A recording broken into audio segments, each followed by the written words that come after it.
Hello दोस्तों, disclaimer पूरी तरह पढ़ें। आज हम डिस्कस करेंगे ब्लूम रिपोर्ट का एक पार्ट जो कि इंडिया में कंजम्पशन ऑफ गोल्ड के ऊपर है। तो बड़े अच्छे स्टैटिस्टिक्स हैं, कुछ अच्छे नंबर्स जो आपको पता होने चाहिए वो यहाँ पर दर्शाए गए हैं। तो चाइना और इंडिया में कहा गया है कि गोल्ड डिमांड टन्स के अंदर 479 टन्स ज्वेलरी में यूज़ हो रहा है चाइना में, 336 टन्स बार एंड कॉइन्स में आ रहा है।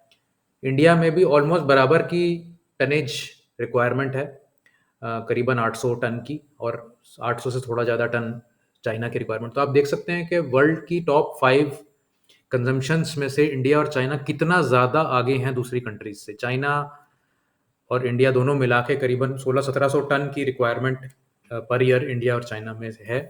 यूएस की करीबन 200 टन, टर्की की करीबन 150 टन और रशिया की करीबन 75 टन। ये सबसे बड़ी डिमांड्स हैं गोल्ड की वर्ल्ड वाइड।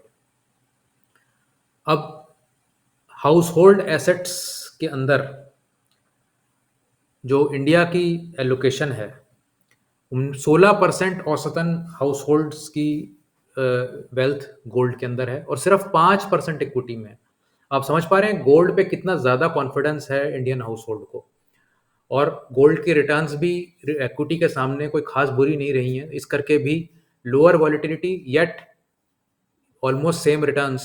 तो फिर कोई क्यों मतलब इक्विटी की तरफ जाएगा अगर वो इक्विटी में ज़्यादा रिटर्न्स नहीं निकाल पा रहा। तो जो गरीब से गरीब आदमी है हिंदुस्तान में, जो अपनी सेफ्टी के लिए अगर कुछ सेव कर पाता है, अपने बच्चों की शादी के लिए कुछ अगर एक्यूमुलेट कर पाता है, तो सबसे पहला उसका जो एसेट गो टू एसेट है वो गोल्ड है, and that has done well for them.